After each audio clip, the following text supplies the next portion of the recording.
perubahan. Selamat bertemu kembali dengan Sociopreneur. Nah, beberapa pertemuan kita telah membahas konsep, definisi, pengertian, dan lain sebagainya mengenai Sociopreneur. Sekarang kita akan membahas seperti apa contoh-contoh Sociopreneur yang sudah ada baik itu di tingkat dunia maupun di Indonesia. Kenapa?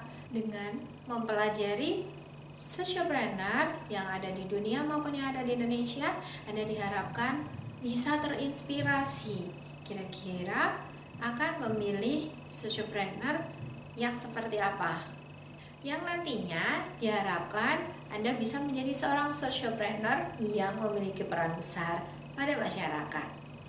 Nah, yang pertama mungkin Anda sering mendengar nama Muhammad Yunus.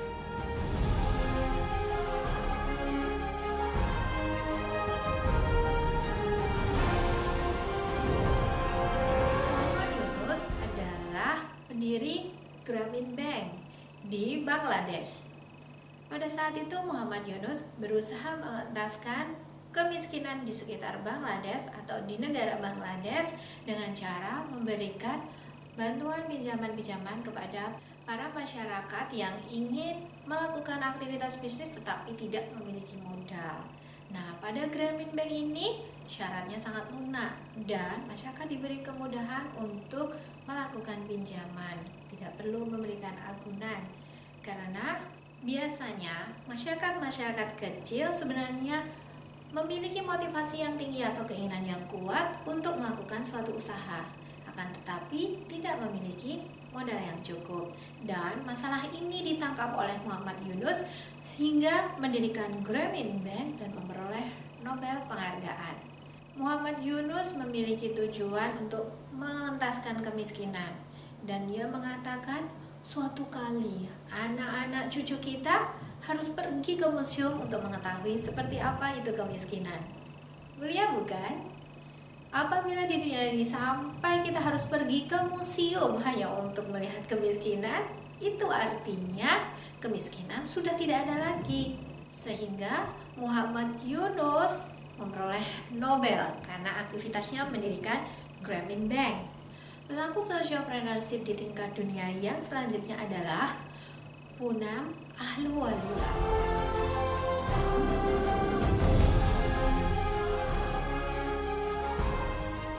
Yang berasal dari Amerika Serikat.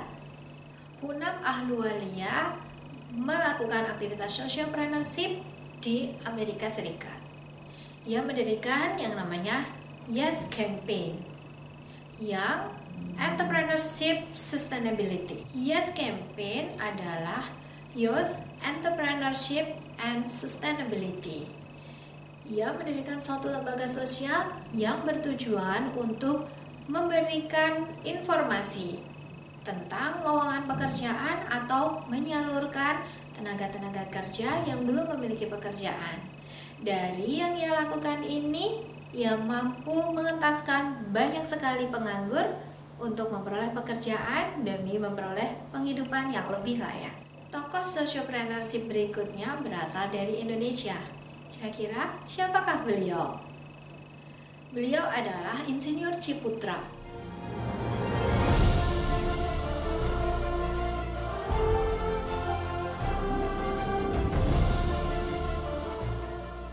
Ciputra mendirikan sebuah universitas yang diberi nama Universitas Ciputra. Tujuannya adalah memberikan pendidikan entrepreneurship bagi para muda-mudi Indonesia. Jadi, Ciputra memilih bidang pendidikan untuk memajukan atau memberikan perubahan sosial pada masyarakat. Selain tokoh-tokoh sociopreneurship tadi, Indonesia juga memiliki banyak pelaku sociopreneur seperti Nadia Fadila Said. Beliau adalah CEO dari Wangsa Jelita. Wangsa Jelita ini memberikan pelatihan kepada petani mawar untuk menghasilkan suatu produk sabun. Wangsa Jelita memberikan suatu pelatihan kepada para petani mawar untuk mengolah bunga mawar menjadi sabun natural. Dari aktivitasnya ini, banyak petani mawar di daerah Bandung yang dapat terentaskan dan juga dapat memiliki penghasilan yang lebih banyak. Bunga mawar yang tidak tahan lama akan menjadi suatu produk yang memiliki nilai jual tinggi setelah diolah menjadi produk sabun. Pelaku sociopreneurship berikutnya adalah Padi Ijo. Padi Ijo ini adalah pabrik desain hijau, di mana memberikan pelatihan kepada para penjual koran yang ada di pinggir jalan untuk menghasilkan kerajinan. Kerajinan yang dihasilkan ini berbahan dasar kardus untuk dibuat menjadi green cloth, lampu, dan lain sebagainya. Yang dilakukan ini telah mampu mengentaskan para penjual koran untuk memperoleh pendapatan yang lebih tinggi lagi daripada pendapatan sebagai penjual koran saja. Contoh sociopreneurship berikutnya yang ada di Indonesia, mungkin Anda sudah pernah mendengar nama Dr. Gamal, atau lengkapnya adalah Dr. Gamal Amin Said.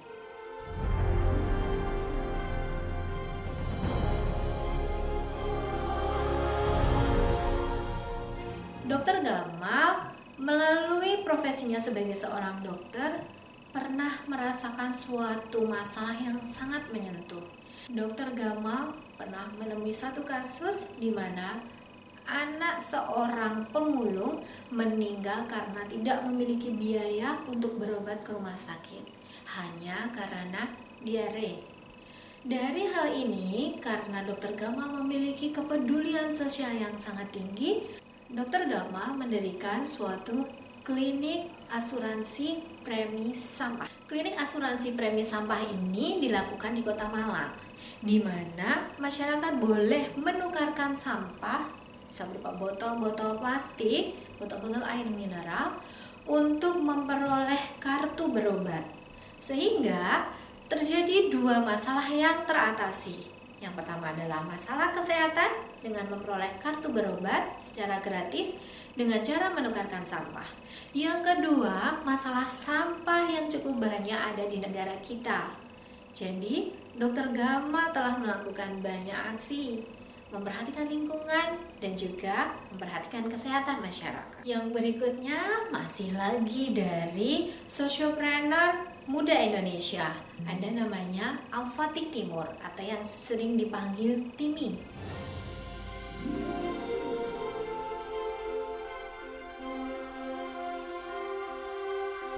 Timi bersama rekannya mendirikan kitabisa.com, yaitu suatu web atau alamat situs yang menggalang dana untuk memberikan bantuan-bantuan kepada masyarakat. Kitabisa.com yang didirikan oleh Timi bersama rekannya ini bertujuan untuk menyediakan pemenuhan dana untuk berobat. Kitabisa.com telah mampu menghasilkan donasi pada tahun 2017 sebanyak 162, sekian miliar. Segitu banyaknya yang bisa mampu Timi kumpulkan untuk membantu masyarakat. Dari niat kita yang tulus membantu, maka banyak jalan yang akan bisa kita peroleh. Sociopreneur muda Indonesia yang berikutnya bernama Azalea Ayuning Tias. Ia bersama rekannya mendirikan yang namanya Duanyam di Flores.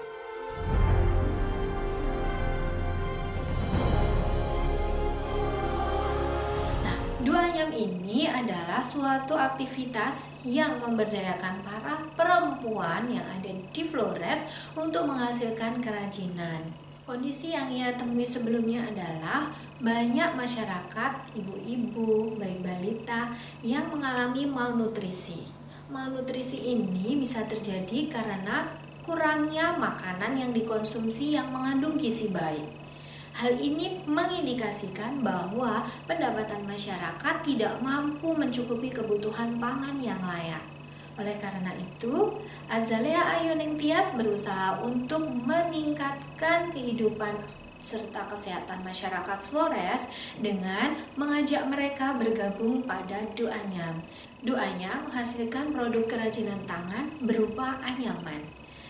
Ya, yang dihasilkan itu ada contohnya tas, dompet, yang ia juga bermitra dengan banyak perusahaan sebagai penyalur hasil produk doanya. Sociopreneur di Indonesia ini sangat banyak dan banyak yang berasal dari kaum muda. Sociopreneur yang berikutnya adalah Agis Nur Aulia yang mendirikan Jawara Banten Farm.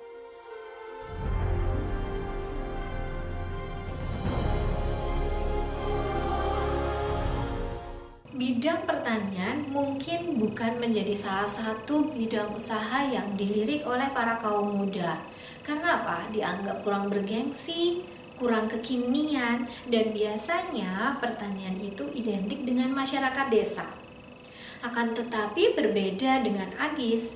Agis melalui Jawara Banten Farm mengajak anak muda lainnya untuk meningkatkan pertanian bagi masyarakat desa atau para pelaku-pelaku pertanian. Karena di Jawara Banten Farm ini Agis memberikan pelatihan, memberikan pemahaman tentang bagaimana bertani serta beternak yang baik sehingga hasilnya memberikan dampak yang baik pula pada masyarakat. Sehingga hasil dari aktivitas pertanian yang dilakukan memberikan manfaat yang tinggi atau memperoleh hasil yang memuaskan. Dari apa yang ia lakukan, ia telah melatih lebih dari 500 para petani untuk belajar di Jawara Banten Farm. Berbeda dengan Agis, ada satu sosok sociopreneur muda Indonesia yang cantik, muda bernama Dea Valencia.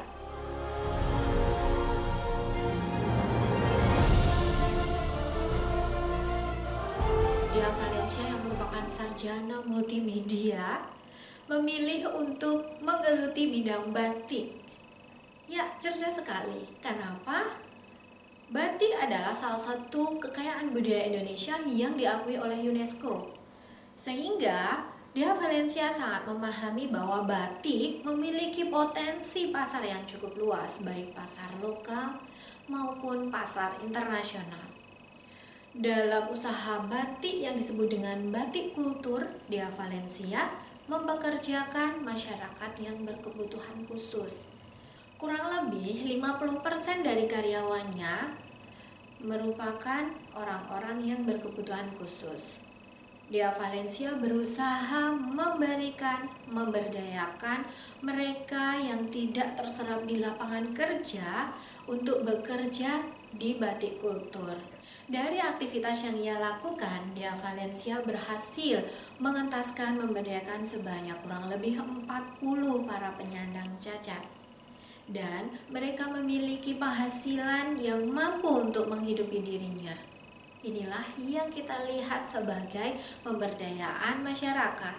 Itulah tadi beberapa contoh pelaku sociopreneur baik yang ada di tingkat nasional maupun tingkat dunia. Kita bisa mencontoh apa yang mereka lakukan dan melakukan modifikasi sehingga aktivitas kita juga mampu memberikan dampak pada masyarakat sosial. Tentunya masih banyak sekali pelaku-pelaku sociopreneur yang lain yang ada di lingkungan kita. Tentunya tidak akan kita bahas semuanya di sini. Silakan Anda mencari sumber referensi lain yang relevan tentang pelaku-pelaku sociopreneur.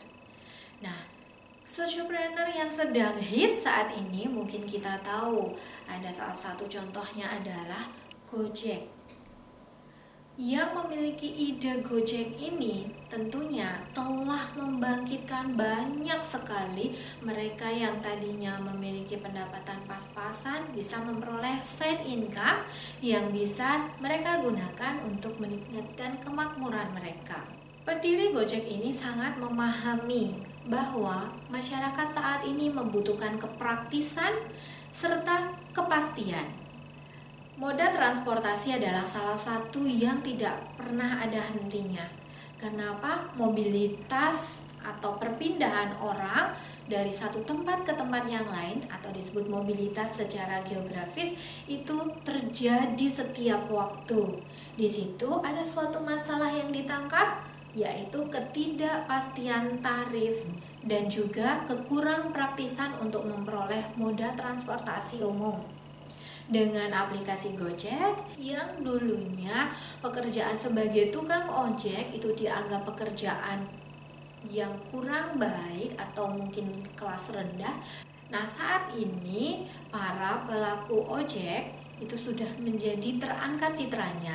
Ini juga termasuk dampak yang bisa diberikan oleh pendiri Gojek.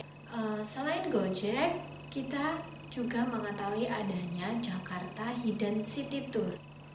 Dengan Jakarta Hidden City Tour menyajikan tur bagi para wisatawan yang ingin melihat di balik kemegahan Jakarta, ternyata ada sisi-sisi ketimpangan sosial, yaitu adanya lingkungan kumuh yang mungkin sangat menarik untuk wisatawan. Kenapa?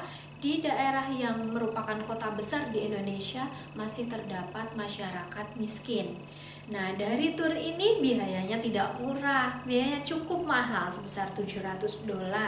Dari Jakarta Hidden City Tour ini, perolehan dari biaya atau tarif yang dikenakan pada wisatawan digunakan untuk memberdayakan masyarakat yang dikunjungi. Inilah kenapa Jakarta Hidden City Tour menjadi salah satu bentuk sociopreneurship.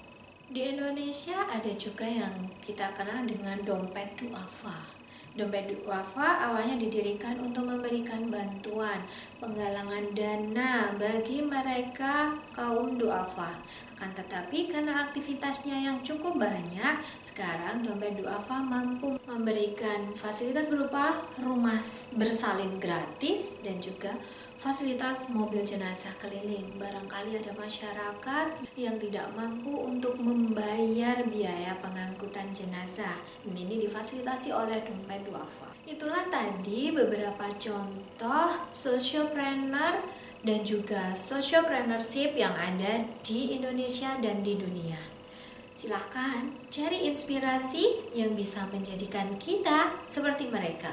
Apabila mereka bisa, tentunya kita juga bisa. Untuk menjadi sociopreneur, dekatlah dengan masyarakat, kenali masalahnya, cari alternatif solusinya, dan ubah sistemnya. Berdayakan mereka karena mereka pasti memiliki kemampuan, memiliki potensi, sehingga terjadi perubahan sosial. Mari menjadi sociopreneurship muda Indonesia. Ya, terima kasih untuk pertemuan kali ini dan sampai bertemu pada pertemuan berikutnya.